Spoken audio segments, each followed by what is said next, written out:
you're about to hear is true. The names have been changed to protect the innocent. Fatima Cigarettes, best of all king-size cigarettes, brings you Dragnet on both radio and television.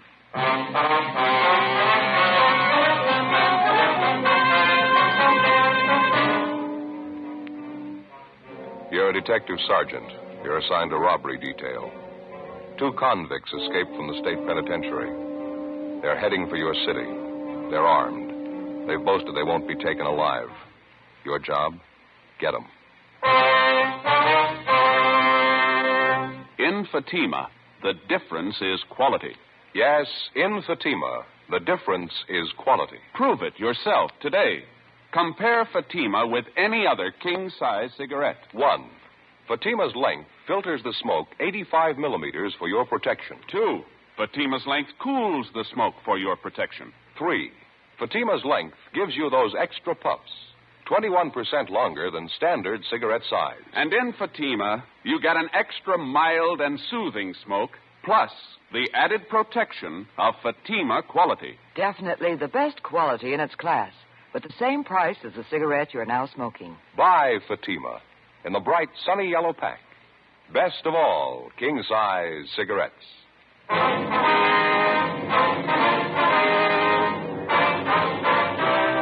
Dragnet, the documented drama of an actual crime. For the next 30 minutes, in cooperation with the Los Angeles Police Department, you will travel step by step on the side of the law through an actual case transcribed from official police files. From beginning to end, from crime to punishment, Dragnet is the story of your police force in action.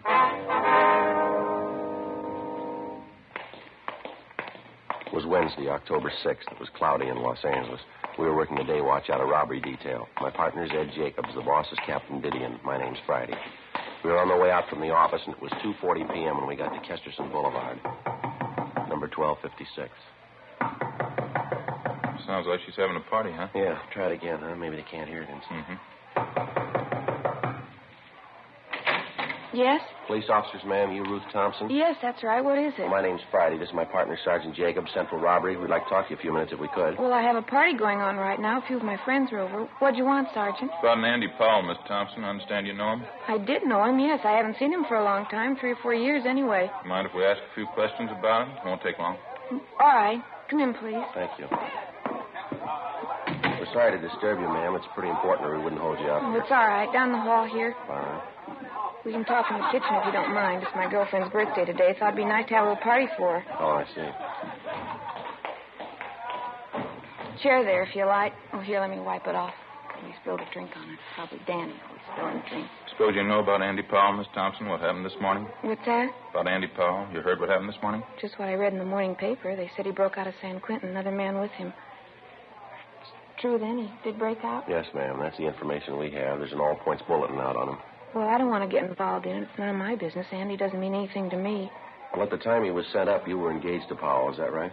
Yes, but that was before he got into trouble, before he went to San Quentin. I saw him after the trial. I told him how I felt about it. I told him it wasn't any use. You mean you called it off, that is? There wasn't much else to do. It was robbery, 5 years to life. It wasn't the first time either. Andy knew it'd be a long time, so die. Really, I had to tell him. I had to call it off. We understand you were on Powell's correspondence list while he was up at Quentin. You wrote to him, did you? Yes, the first couple of months. We haven't written lately, though. There wasn't any point to it, no point at all. Well, when was the last time you heard from Powell, Miss Thompson? The last time you wrote to him? Oh, 8 or 10 months. At least that. As I say, there wasn't much sense in going on. Andy knew he was in there for a long time. He couldn't expect me to wait all that time. Matter of fact, he said he didn't expect it. He told me that. You been up to visit Powell recently, Miss Thompson? No, I haven't. Well, and you haven't seen him since he went up to Quentin. You'll swear to that? Why do I have to swear to it? I already told you. Andy doesn't mean anything to me. It didn't make sense. It's all over. I'm not even a relative. Why do I have to swear to anything? You haven't seen Powell since he went up to Quentin, is that right? Miss Thompson, is that right? What if I saw him or if I didn't see him? What difference does it make? It's none of my business. Oh, did you see him, Miss Thompson? What difference does it make? I don't have anything to do with him. He doesn't mean anything to me. I told you. Did you see him? This morning. When? Late this morning, about 10:30. Was he alone? No, another man was with him. Who was the other man? You recognize him? Bert Selby. That's the way he introduced him. He didn't try to hide it. Some fellow he broke out of jail with. What'd they want? Why were they here? Clothes, money. Looked like the devil, both of them. Terrible. What'd you give them?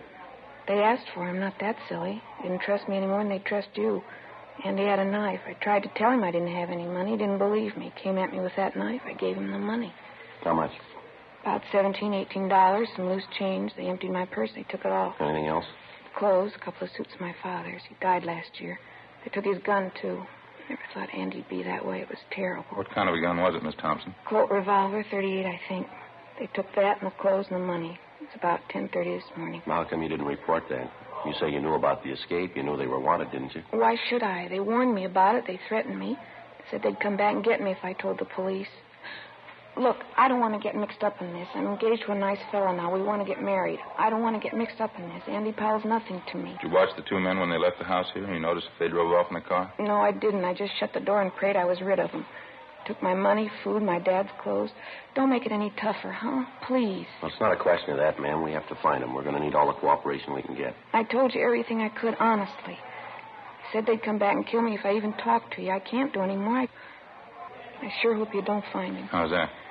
When Andy went out the door, it's the last thing he said. He said if the cops ever found him, there was going to be a fight. Terrible look on his face. Yeah. He said you'd never take him alive.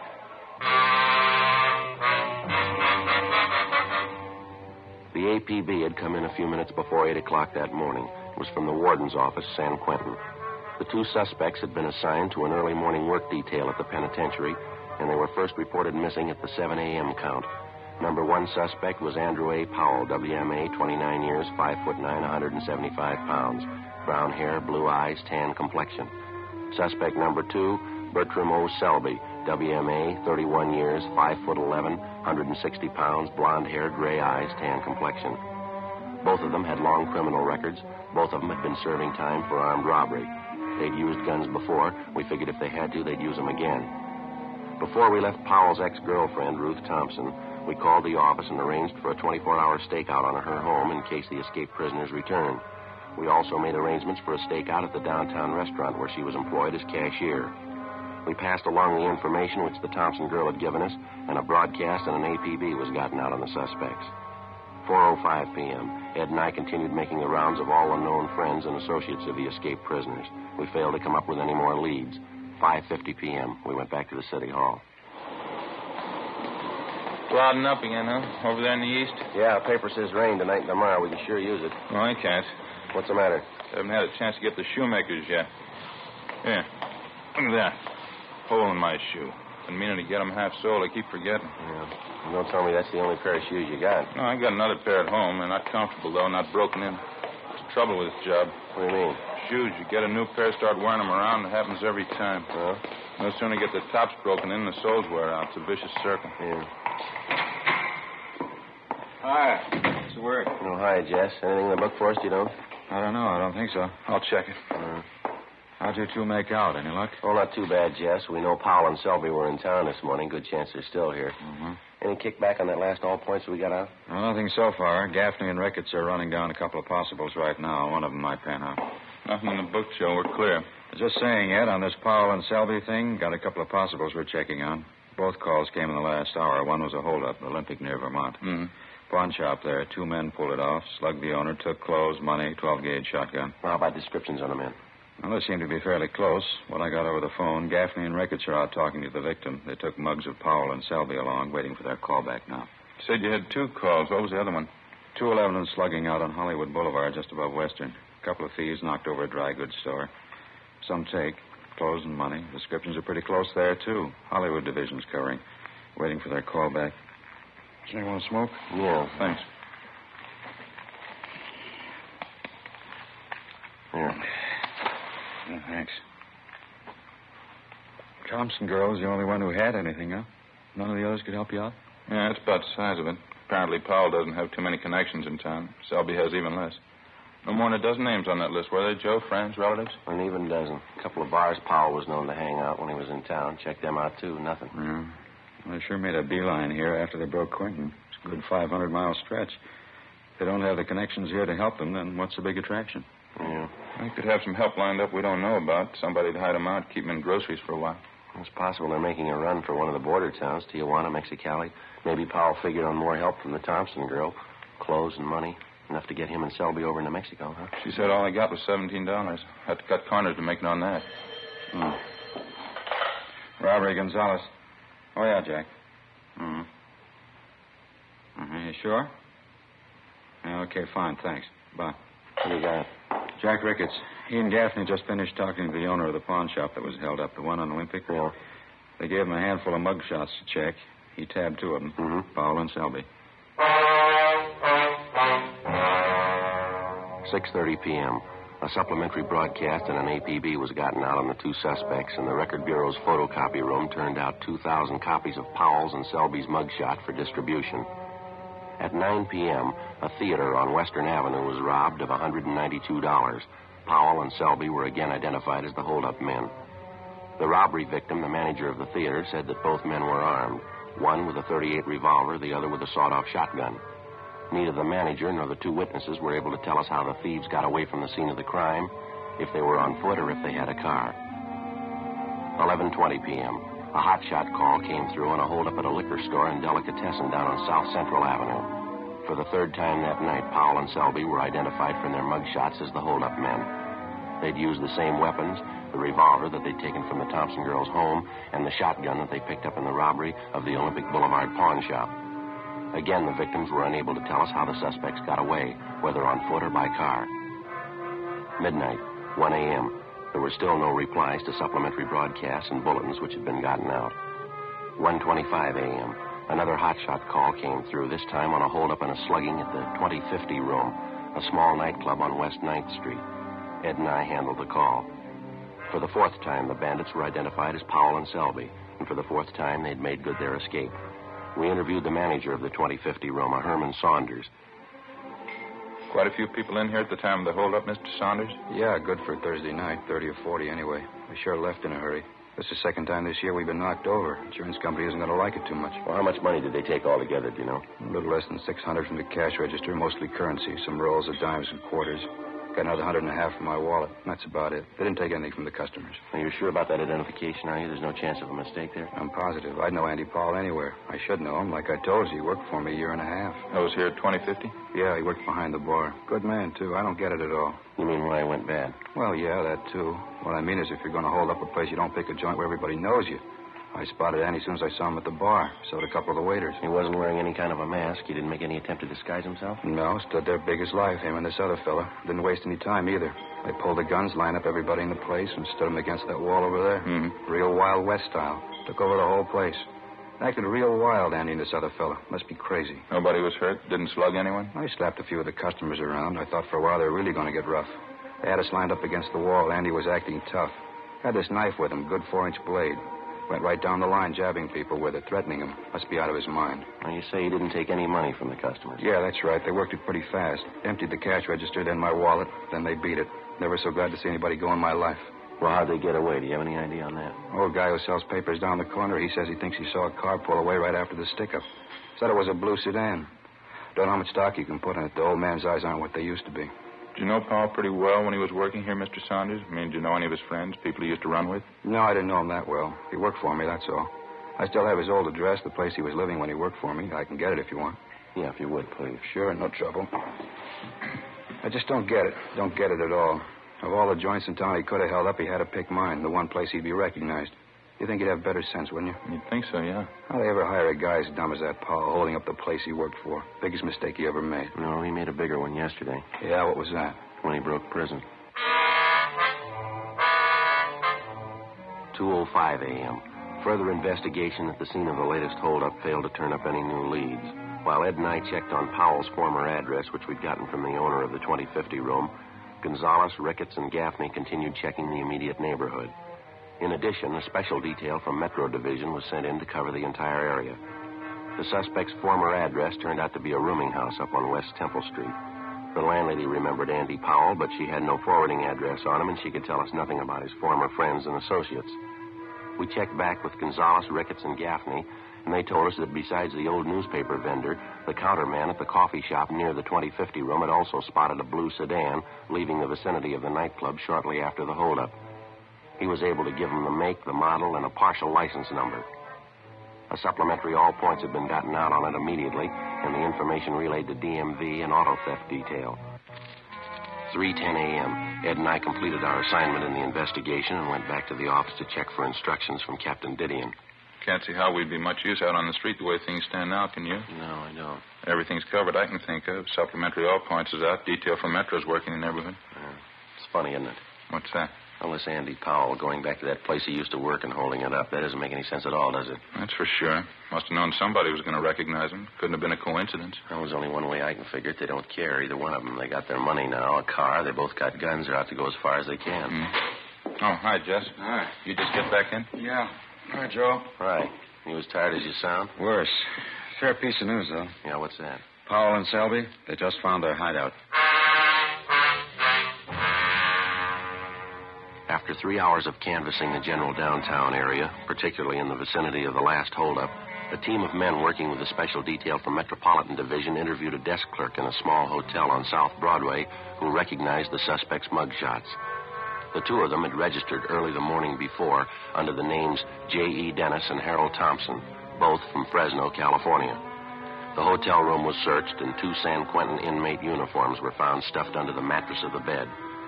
After the room was processed for fingerprints, there was no doubt that the recent occupants were Powell and Selby. The clerk had no idea when they were supposed to return. The hotel was staked out immediately, and the citywide search for the escaped prisoners went on. The following day, Thursday, October 7th, 11:30 a.m., still no sign of the suspects, no further reports or leads as to their whereabouts. The search went on. Ed and I signed back in at the office. 10 minutes later, a long-distance phone call came in for us. When was that, Mort? What's that? Yeah, close enough, right.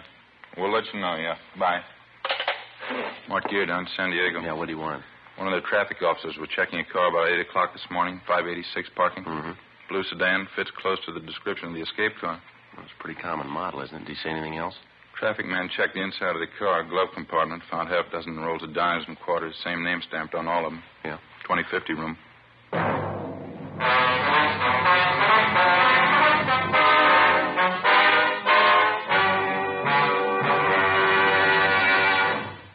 You are listening to Dragnet, authentic stories of your police force in action.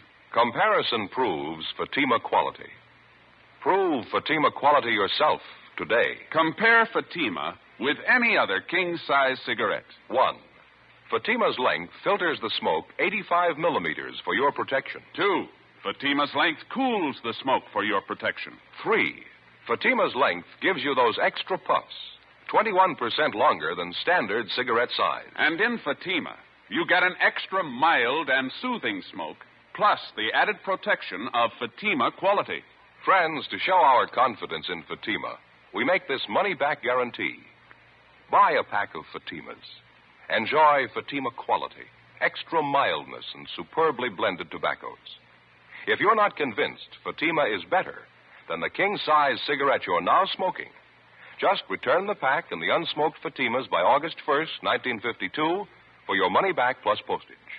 Fatima, Box 37, New York 1. Remember, because of its quality, its extra mildness, its better flavor and aroma, more smokers now insist on Fatima than ever before. Insist on the best.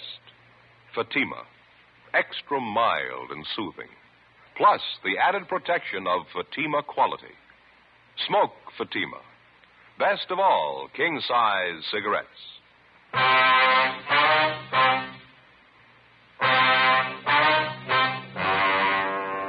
October 7th, Thursday, 1 p.m. After we got the report from Lieutenant Mort Gear that the escape car, along with a few dollars of the stolen money, had been located in San Diego that morning, Ed and I had a meeting with Captain Didion. It was beginning to look like our first hunch was right. Powell and Selby's 24-hour campaign of holdups in the Los Angeles area had netted them a fresh change of clothes and more than enough money to live on for a while. With the locating of the escape car in San Diego, it looked like the suspects were apparently taking the next logical step, a fast move over the international border into Mexico, a distance of less than 20 miles from San Diego. Probably they figured once over the line they had a good chance of losing themselves. 1:40 p.m. On Captain Didion's orders, Jess Gonzalez, Ed, and I got in the car and headed south for San Diego with a supply of mugshots of the escaped prisoners. We got there a few minutes after 4 p.m. We went directly to the San Diego PD, where we contacted Sergeant Tony McGuire, robbery detail. Tough week, huh? Yeah, they've been driving you crazy up there. Just about, Tony. 4 robberies in 24 hours, giving us a run. How about Mort Gear? He around? Yeah, he just went down the hall, Jess. Ought to be back in a minute. Why don't you fellas sit down? Yeah, Thanks very much.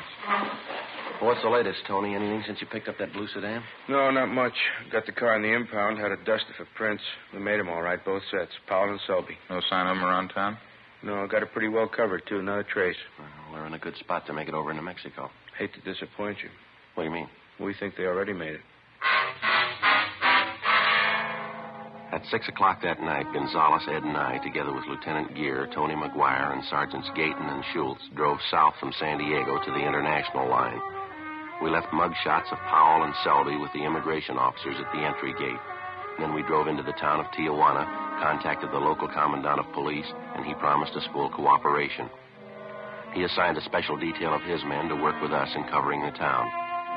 At 8 p.m., the block-by-block canvass of the city began. Every back alley, every bar, every restaurant, every hotel, they were all checked. The tourist attractions, the souvenir stands, the nightclubs, the highlight pavilion. We went straight through on it. 8 o'clock that night until 5 o'clock the next morning. All it got us was sore feet and a mediocre lead from a native taxi driver. After being shown the mug shots, he told one of the Mexican officers in the detail that about noon that day, he'd picked up 2 Americans resembling Powell and Selby and driven them to the town of Tecate, another Mexican tourist spot about 25 miles to the east. 10:30 a.m. We drove over and checked with the police at Tecate, and they told us that 2 Americans had arrived in the town that morning. He invited Jess Gonzalez to go along with the 3 of his men to the hotel where the men were supposed to be staying. Ed and I waited in the office. Hi, Jess. What do you got? Oh, not much. Went over to the hotel. The 2 men weren't there. Desk clerk says they told him they were driving out to a little village about a mile from here. Police commandant asked me to come back here and wait. Said he and his men would drive out to the village and check the men out. That seems a little funny, doesn't it? Well, he didn't invite me to come along. It's not a good idea to push him. I mean, after all, it's his jurisdiction. Yeah. We're supposed to wait here till they get back? Yeah. I might be him now. Si, policia? Yeah. Si. About half an hour, yes, sir. All right, gracias. Goodbye, si. The commandant, he and his men found the 2 Americans. Yeah? No go. They're not Powell and Selby. Half an hour later, the police commandant of Tecate returned to the station along with his men and the 2 American tourists in question. One look at them, and we knew we'd made the trip from Tijuana for nothing. Except for their build and the color of their hair, the 2 Americans bore little or no resemblance to Powell and Selby. 2:30 p.m. We headed back for Tijuana, and we checked in with Mort Gear and the rest of the men. While we'd been gone, they'd chased down half a dozen leads, but none of them had panned out. The rest of the afternoon, we covered the racetrack at Agua Caliente and distributed mug shots of the suspects to all track police officers. The mutual windows were covered and also the foreign book. No luck. The 6 of us took time out for a bite of supper, and we talked it over.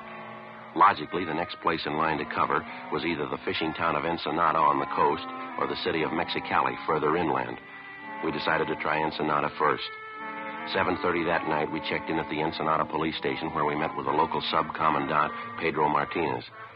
Like the other commandants in Tijuana and Tecate, he offered full cooperation and gave us a special detail of men to aid in the search. We gave him a supply of mug shots of the 2 convicts to distribute among his men. Here you are, sir. These are pictures of one of them, Andrew Powell. And this one here is the other man, Bert Selby. All right, thank you. Juan? Si. ¿Qué es? These pictures, Juan. Criminals. They're for distribution to the men, 1 each. Sí. ¿Estos son los hombres? Sí, ¿por qué? Un momento. Sí. Excuse me, officers. Yeah, sorry. Go ahead. ¿Qué pasa? Creo que los conozco. Joe, what is it? What's got me? I don't know. See the look on his face when the chief showed him the mug shots? He's got something on his mind. Let's wait a minute. Officers, I hope you will excuse me. Yes, sir. Anything wrong? Well, my assistant, Teniente San Filippo. He says he knows the pictures of these men. Oh, how's that? He says he saw these men this morning here in Ensenada. Yeah, he's sure about that, is he? Yes, sir. He says he's sure. He says the 2 men were here last night, right here in the station. You mean your men booked them in? They committed some kind of crime? Oh, no, sir. They came in to report a crime. 8:20 p.m. On further questioning, the assistant to the Ensenada commandant of police told us that the night before, 2 men answering Powell and Selby's description had come in to file a complaint at the central police station. They charged that they'd had their pockets picked at a local bar while they were under the influence of alcohol. The two complainants, who matched Powell's and Selby's descriptions perfectly, signed themselves J.E. Dennis and Harold Thompson, both from Fresno, California, the same names and addresses that had been used by the occupants of the Southside Los Angeles hotel room where the discarded prison uniforms had been found a day and a half before. After a brief talk with the police commandant, he dispatched a special detail to go out and pick up the two men registered as Dennis and Thompson at a motel near the south end of the city. At the commandant's request, we remained at the office. 9 p.m., 9:30. The detail assigned to the job returned, but with only one of the suspects with him, Andrew Powell. While resisting arrest, the other suspect, identified as Selby, received a cut forehead and was being taken to a local clinic for treatment. The commandant briefed us on what had happened. The rooms were searched, Officer Friday. Some money was found, also 2 guns, a revolver and a shotgun. Here they are. All right, thanks very much, sir. Well, Powell, how about it? You ready to cop out? What are you talking about, cop out? What'd you guys come all the way down here for anyway? You can't touch us. What makes you think we can't? You can't, that's all. You know better. You can't arrest us down here. No jurisdiction. We didn't arrest you, Powell. The Mexican officers did. Okay, fine. Now, how do you expect to get us out of Mexico? Guess again, copper. You know you can't do it. You haven't got the right to. Maybe. You want to tell us where you have the loot, the money you took in those holdups? Why should I? Look, why don't you admit it? We got you beat. We got over the line. You can't touch us down here. Now, don't bet on that, mister. Commandant, Yes, sir? you want to tell him how it stands? I will see that the general in charge of the Northern District is notified in the morning of your case. He will see that you and your partner are deported. What are you trying to pull? You can't do that. You know it. It's illegal. So is robbery, Powell. Come off it. Doesn't make any difference. You can't touch us in Mexico. It's against the law. You can't touch us. A popular misconception, Mr. Powell. I'm afraid you have made a mistake. If you like, you can pass the word. How long would it be for us to receive the prisoners at the line, sir? I don't know. A long time, I think. Maybe as long as 1 o'clock tomorrow. You know you can't do this. You'll never get away with it. I know a lawyer in Tijuana. I'll get him to straighten that out. You understand, Sergeant? We can't hand these men over to you now. But if you will be at the international border at 1 o'clock tomorrow, I'm sure they'll be crossing over. You can't do this. It's illegal. You know you can't. We're going to try. Wasting your time? Why don't you admit it? You can't arrest us. We got over the line. We got you beat. You can't arrest us, and you know it. You know that, don't you? There's only one thing I know for sure, Powell. Yeah? San Quentin. You got out and you're going back.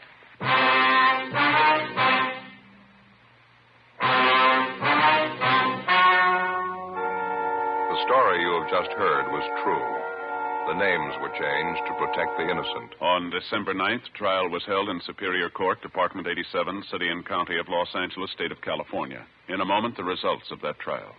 Now, here is our star, Jack Webb. Thank you, George Fenneman. Friends, try a pack of Fatimas tomorrow and compare them yourself. We're so sure that you'll enjoy Fatima's extra mild and soothing smoke that we'll give you your money back if you don't enjoy Fatima more than the king-size cigarettes you've been smoking. Now, in my opinion, nothing proves our confidence in Fatima more than that. So buy a pack tomorrow. I know you'll agree with me that Fatima is the best of all king-size cigarettes. That in Fatima, the difference is quality.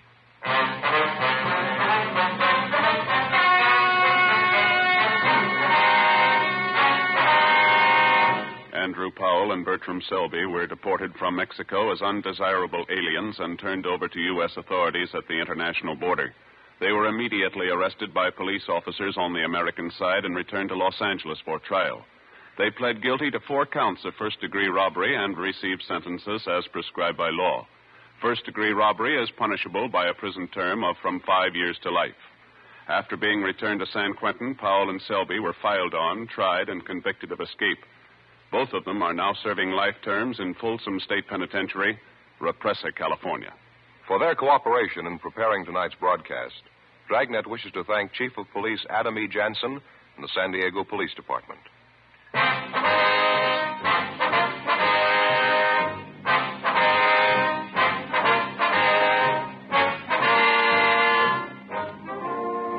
You have just heard Dragnet, a series of authentic cases from official files.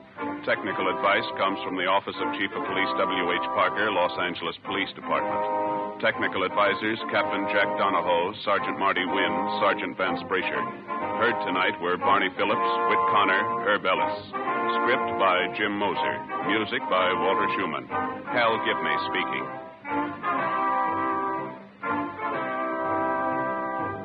Fatima Cigarettes, best of all king-size cigarettes, has brought you Dragnet, transcribed from Los Angeles. Now it's Counter Spy on NBC.